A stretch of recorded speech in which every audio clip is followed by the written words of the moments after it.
Hello, and welcome to Capable, Confident, and Curious, an overview of Nova Scotia's early learning curriculum framework.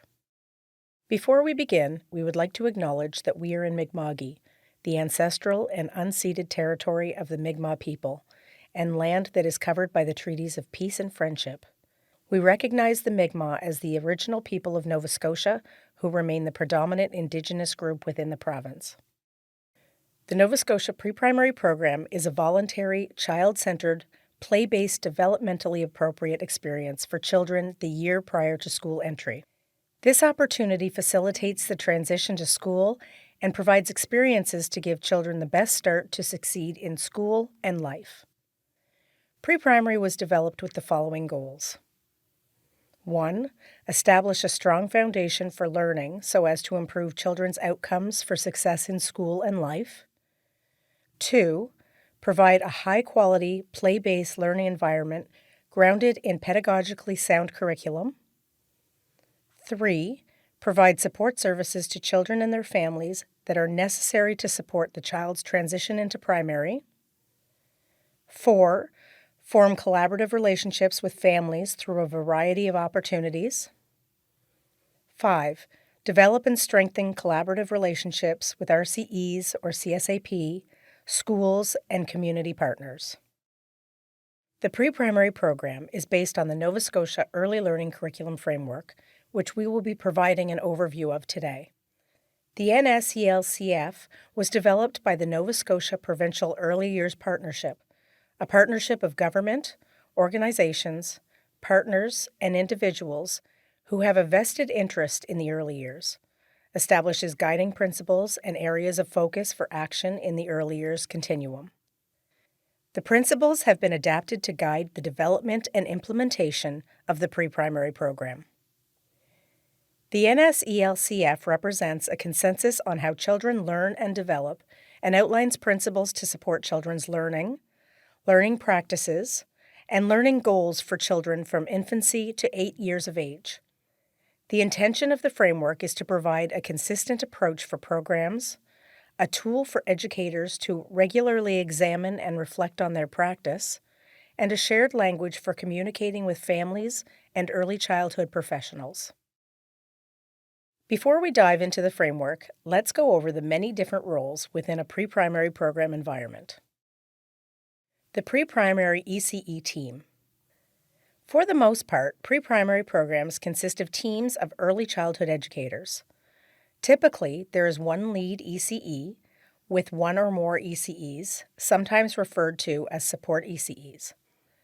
Both ECEs and lead ECEs report to the pre-primary lead and principal. While lead ECEs should have a degree or diploma in early childhood education, in some circumstances, ECEs may have a certificate in a related field, such as recreation and child and youth, or they may have a school-age classification. Those not having a diploma or degree should commit to obtaining a diploma or degree. Pre-primary lead. Pre-primary leads have different titles in different RCEs and the CSAP: facilitator, manager, supervisor, consultant, and some may have additional roles supporting the pre-primary lead, such as assistant leads. These roles are further defined by the individual RCEs and CSAP and may include any of the responsibilities listed. School principal. Working closely with the pre-primary lead, school principals champion the inclusion of the pre-primary program on a school level and support ECEs with HR-related content. Pre-primary consultant. Pre-primary consultants are Department of Education and Early Childhood Development staff who work collaboratively with educators, RCEs, and the CSAP, as well as with key partners and across government departments. The pre-primary lead provides support to the pre-primary program on a regional level. The pre-primary consultant provides support on a provincial level. They work closely together to support the early childhood educators and the pre-primary program. This table further distinguishes between the roles of the pre-primary lead and the pre-primary consultant. Finally, we have the Manager of Early Childhood Development and Pre-Primary Operations. In general, The manager champions for the successful delivery of the pre-primary program, supervises the pre-primary consultants, and is part of a management team focused on providing strategic policy direction and informing standards, policies, and priorities. Nova Scotia's vision for children's learning. In Nova Scotia, the vision for early learning is to support each child on their unique journey in life, and for each child to be seen and treated equitably. Each child can learn, play, experiment, and investigate in ways that are meaningful to them. Each child is listened to and valued for their ideas and knowledge, respecting their unique individual and cultural identities. Educators foster respectful relationships and appreciation for family and social and cultural practices and traditions while embracing a strong, capable image of the child. To support this vision, the framework recognizes that children's learning is dynamic, complex, and holistic. Children's physical, social, emotional, personal, spiritual, creative, cognitive, and linguistic development are interrelated. Children have the right to participate in making decisions that affect them. Children have the right to feel welcomed, valued, and respected. Image of the child refers to how people think about children's capabilities, development, motivations, purpose, and agency. It is what people believe, understand, and assume about the role of children in education and society. 3 important attributes are at the foundation of the framework's image of the child. All children are capable, all children are confident, all children are curious. Nova Scotia's early learning curriculum framework is founded on social pedagogy, a pedagogy that takes a strength-based approach, emphasizes diverse and responsive adult-child relationships and experiences that promote a sense of well-being, belonging, and acceptance, represents, respects, and values all children, families, educators, and communities, validates all children's diverse knowledge, connections, experiences in the context of their language, family, culture, race, sexual orientation, gender identity, and religion, affirms individual needs, identities, and distinct ways of knowing, being, and learning from their natural and cultural environments. This pedagogy requires educators to be reflective, intentional, and driven by a vision of children's potential, to value, celebrate, and know children as their families know them, authentically and holistically. A fundamental part of supporting children's development and well-being requires that educators understand the relevance and importance of developing, strengthening, and maintaining collaborative relationships within these systems of support. When educators respect their children's families, cultures, and communities, they foster children's motivation to learn, reinforce children's sense of themselves as competent learners and capable of fulfilling their potential, and honor and respect the histories, pieces of knowledge, cultures, languages, structures, and traditions of families. Families are children's most influential teachers, and building genuine and respectful partnership with children's families helps educators build diversity and familiarity into children's learning environments. The framework is based on goals that are consistent with Nova Scotia's vision and image of children as capable, confident, and curious learners. The 4 learning goals are well-being, discovery and invention, language and communication, personal and social responsibility. The framework learning goals and objectives open a multitude of opportunities to collaborate with children and families on how to best address their identities, values, and experiences. Well-being. Well-being is a holistic concept that focuses on children feeling safe, happy, valued, confident, and healthy in all aspects of their development from birth. For children, well-being implies that they are loved, respected, protected, and supported by their families and communities. Outdoor play is an integral factor in supporting the well-being of children every day. Being outdoors facilitates the development of friendships, a sense of place and belonging, being connected with nature, and health benefits. Louvre 2005. Educators who support children to experience outdoor play in nature will be supporting their holistic well-being. 1. Children feel safe, secure, and supported. 2. Children become strong in their social, emotional, cultural, and spiritual well-being. 3. Children take increasing responsibility for their own health and physical well-being. 4. Children develop knowledge and confidence in their own self-identity. 5. Children build the capacity and skill to observe and develop awareness and respect for the well-being of others. Discovery and invention. When children are in an open and flexible learning environment, exploring, investigating, and testing the world around them from infancy, they develop curiosity, persistence, and creativity. They can adapt what they have learned from one context to another. Educators recognize children's competence and capability to interact with their indoor and outdoor environments to discover, problem solve, and create new ways of learning and playing. An adaptable learning environment supports children's increasing confidence to take responsibility for their own learning, regulate themselves, and contribute to their social environment. The process of discovery initiates experiences and develops a sense of self to learning, their ways of seeing the world. Throughout this process of discovery, invention, and play, educators use their knowledge of individual children to create experiences and environments that optimize each child's learning.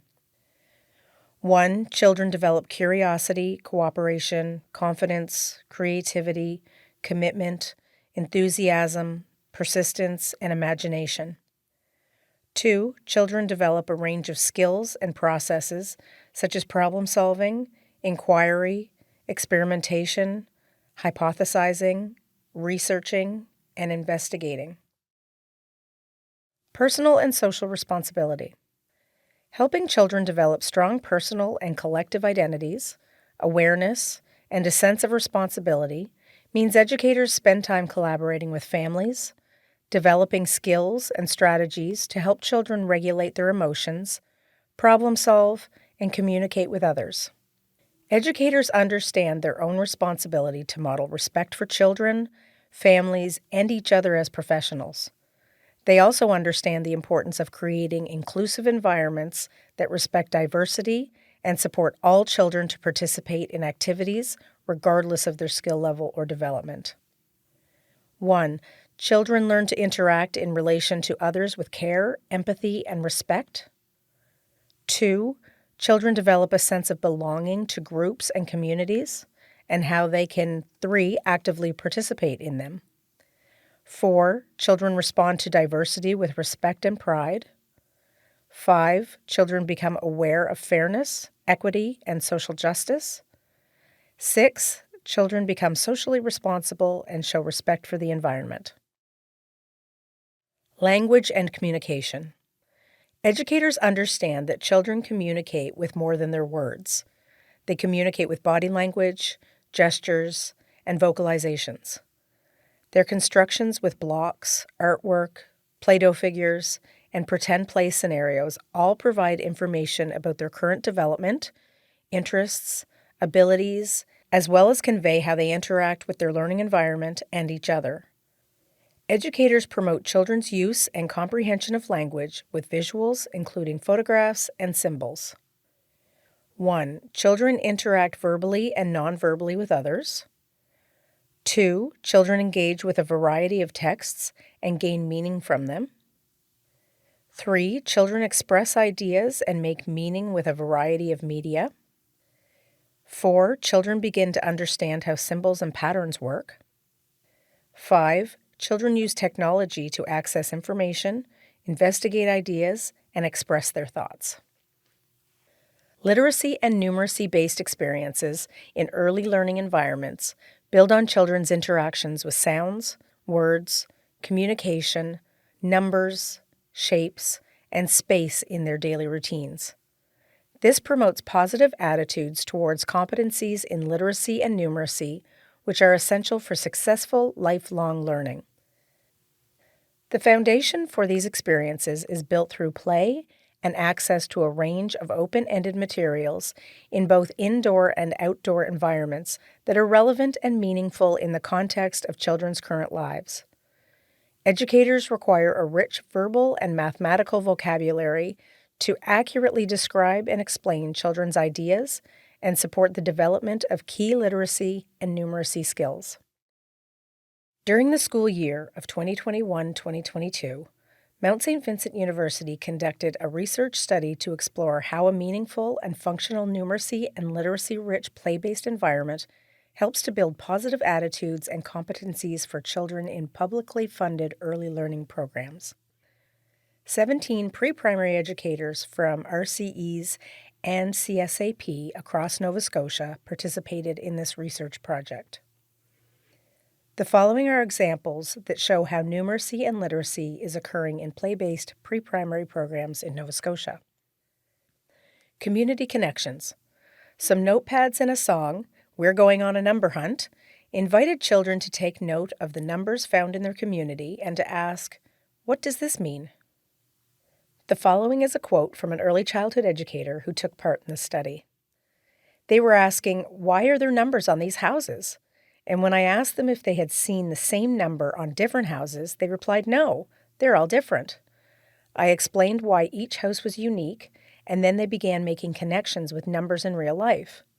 We found numbers everywhere, on cement trucks, transit buses, apartment buildings, and a variety of street signs. This activity also extended their literacy knowledge with some new vocabulary such as apartment, university, pharmacy, and transit. This example demonstrates the following numeracy and literacy concepts: early writing and inventive spelling, understanding symbols, counting, and numeration. Best of friends. While collecting worms for the classroom compost, the worm made the first letter of the child's name in her hand. The child was so excited. She felt the worm was talking just to her. The following is a quote from an early childhood educator who took part in the study. As part of our garden project, the children have been collecting worms to put in our composter. The child in this photo came over and she started squealing with excitement because she found this worm and it shaped itself into the letter L, and her name starts with L. She was just beside herself with excitement and she started petting the worm. She came over and she said, Look, the worm. It loves me because it made the first letter in my name." And she was very, very excited. She was convinced that this worm was now her very best friend because, of course, it made the first letter of her name. It was an unlikely literacy opportunity. This example demonstrates the following literacy concepts: alphabet awareness, communication, meaning making. Finding balance. In the loose parts corner, the child chose to take out the scale and the rocks. He sat there for a while, determined to get the arrow to stay in the middle. The following is a quote from an early childhood educator who took part in the study. "It was never equal. Then after he emptied them, then he filled them, he put 2, he put 3, but never the same amount on both sides. It was always unbalanced. But what he started to do in the end, instead of emptying, then filling, then emptying, then filling, is that he left them in there, but he changed sides. So he took the rocks of different sizes from one side and he transferred it to the other side. Then he observed. He had fun like that for a long time, and he ended up getting it to balance." This example demonstrates the following numeracy concepts: problem solving, classifying, comparing, measurement. Principles of early learning. Educators support the learning goals while following NSELCF principles and practices. The principles of early learning draw on contemporary theories and research evidence that support early childhood education practices. They are focused on children's optimal development and encourage joyful and engaging approaches to learning in the context of Nova Scotia's learning goals for children from birth to 8 years old. These principles reflect what we know about how young children learn and develop. They are relevant to children of all abilities and cultural backgrounds and may be applied to all educators in pre-primary programs and other early learning settings. Nova Scotia's principles of early learning include holistic approaches, relationships, inclusion, diversity, equity, and accessibility, play-based learning, intentional teaching. Holistic approaches. Holistic approaches to educating and learning recognize the connections between mind, heart, body, and spirit. When educators take a holistic approach, they pay attention to a child's physical, personal, social, emotional, and spiritual well-being, as well as cognitive aspects of learning. While educators may plan or assess with a focus on a specific outcome or component of learning, they see the interconnectedness and integration of children's learning. They recognize the connections between children, families, and communities, as well as the importance of reciprocal relationships and partnerships for learning. Additionally, they recognize the intersection of children's social and cultural identities and how they may influence the way in which they navigate the world. Integrated, holistic approaches to teaching and learning also focus on children's connections to the natural world. Educators foster children's capacities to understand and respect the natural environment and the interdependence between people, plants, animals, the sea, and land. Relationships. Educators invest time and energy to establish respectful relationships with children, their families, and communities. Educators also recognize that a sense of belonging is integral to everyone, that children belong first to a family, then a cultural group, then a neighborhood, and then their wider community. The framework acknowledges children's interdependence with others and the importance of these relationships to children's identities. Relationships are crucial to a child's developing sense of self. They shape who children are and who they become. Educators help children grow strong, healthy identities when they provide and promote authentically caring and responsive relationships for all. Inclusion, diversity, equity, and accessibility. Inclusion in the context of the pre-primary program means considering children's social, cultural, and linguistic diversity, considering children's learning styles, abilities, disabilities, gender, family circumstances, and geographic location, ensuring children's experiences are recognized and valued, ensuring children have equitable access to resources and opportunities to participate and demonstrate their learning, ensuring children learn to value differences. When educators recognize this definition of inclusion and value differences like temperament, personality, learning style, ethnicity, race, and socioeconomic background, their interactions with children and families are more equitable. Programs and educators must recognize and appreciate these differences through everyday activities and continue to look for ways the program can evolve. Inclusive, diverse, and equitable environments where each child and their family can participate provide opportunities for children to demonstrate their unique learning while simultaneously learning to embrace each other's developmental differences and similarities. Pictured from left to right are invitations and provocations prepared by ECEs in Nova Scotia pre-primary programs. Inclusive dolls and cultural fabrics, exploring Shante Grant, Nova Scotian author, What Does Pride Mean to You? Exploring Garrett Morgan, inventor of the three-way traffic light, and exploring Maya Angelou. Play-based learning. In play, a child learns. They discover, create, improvise, and imagine. They experiment with the world, discover how things work, and learn to interact with others. When children engage in play, they create social groups, test out ideas, challenge each other's thinking, and build new understandings.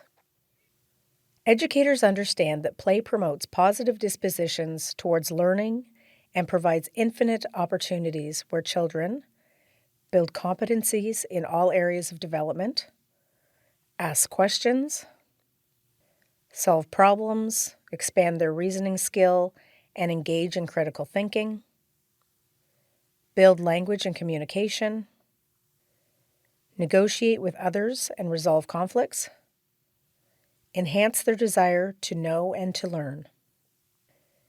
Educators understand that when they observe and document children's play, they discover children's interests and abilities and can better assess their development and learning. Intentional teaching. Intentional teaching is deliberate, purposeful, and thoughtful planning and implementation of learning experiences responsive to each child's abilities and challenges. It requires educators to be culturally responsive. Providing children with relevant opportunities will prepare them to successfully engage in learning in the years ahead and be positioned to excel in future life and learning tasks. Educators use consistent routines and meaningful and intentionally planned play experiences to interact with children, demonstrate commitment to them, and create responsive relationships. Educators also recognize spontaneous moments as they occur and use them to build on children's learning. In these moments, educators assess how they might enter a child's play and offer an idea, ask a question, or suggest an additional item to facilitate learning and enjoyment.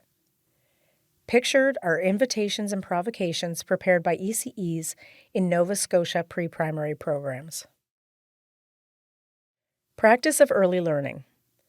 This framework is founded on a commitment to inclusive practices that nurture a sense of belonging, safety, and acceptance among all children, practices that recognize, value, and celebrate the cultural and social contexts of each child, their families, and their communities.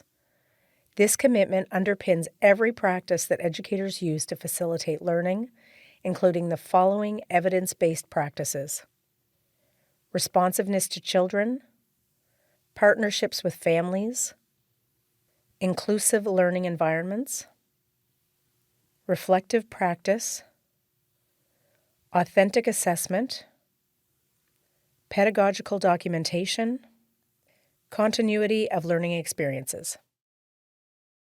Educators are responsive to each child's interests and competencies by recognizing their strengths and challenges, lived experiences, language, culture, and ways of being and knowing. Cultural responsiveness is much more than being aware of cultural differences. It is the ability to understand, communicate with, and effectively interact with people across cultures.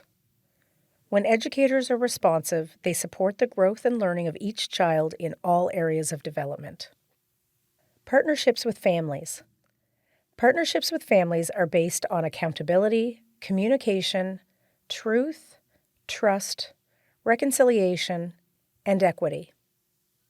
In these partnerships, educators collaborate and work with families to help them feel welcome, empower families as key decision makers regarding programming and/or support for their child, share knowledge and resources that support the well-being and learning of children.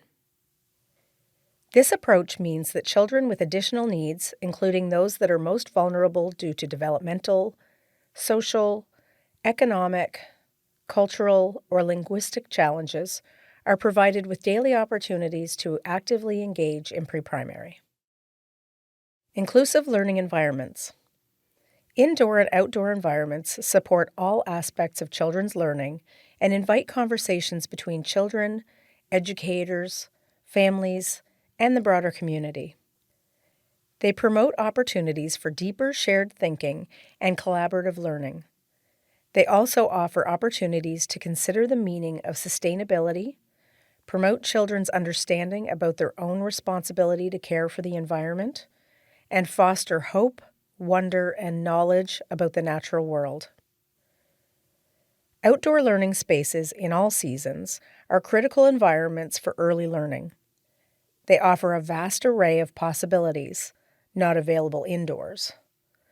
Play spaces in natural environments invite open-ended interactions, spontaneity, risk-taking, exploration, discovery, and connection with nature.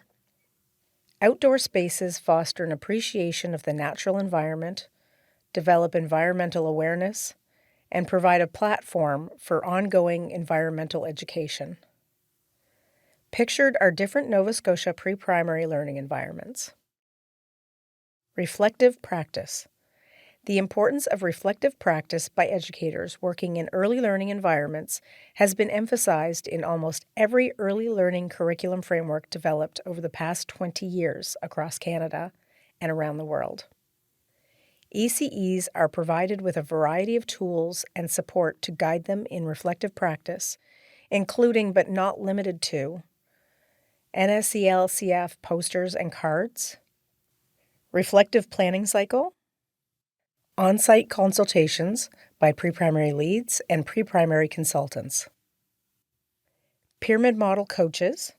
The pyramid model is a conceptual framework of evidence-based practices for promoting young children's healthy social and emotional development.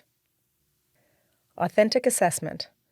Authentic assessment approaches allow educators to observe children in their own play environments and in their relationships and exchanges with peers, children, and adults. Educators are able to talk with children and understand how each child thinks, plans, and understands.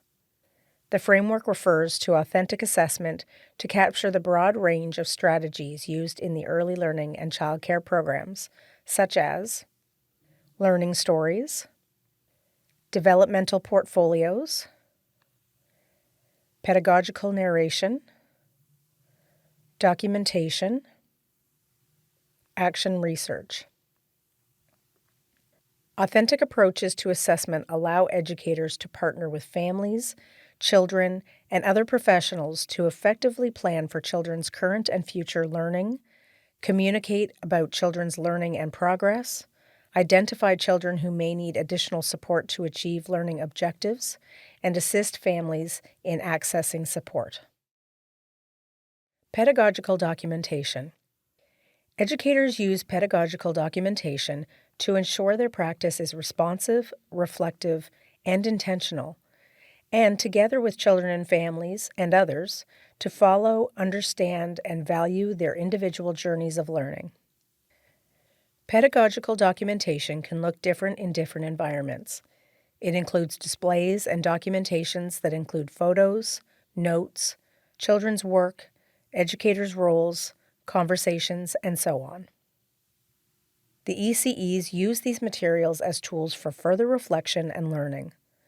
They try to understand the underlying meaning of the children's actions and words. Continuity of learning experiences. Children bring family and community to their pre-primary programs. When educators build on children's prior and current experiences, it helps children feel secure, confident, and connected to the familiar, which facilitates continuity in their lives. Continuity is key to helping children transition easily between home, pre-primary programs, before and after school settings, and school. Different places and spaces have their own purposes, expectations, and ways of doing things. In partnership with families, educators ensure that children have an active role in preparing for transitions. Here are some additional details about pre-primary program requirements.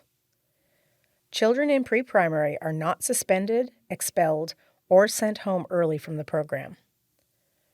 Each child is included for the full program day, except at the family's request or if a child is ill. A minimum of 40% of program day must be spent outdoors in all weather. 2 snacks are provided. All food served must follow the nutritional guideline provided. Each program is supported with groceries and supplies. Pre-primary ECEs have a range of resources and supports available to help them. This concludes Capable, Confident, and Curious, an overview of Nova Scotia's early learning curriculum framework. Thank you.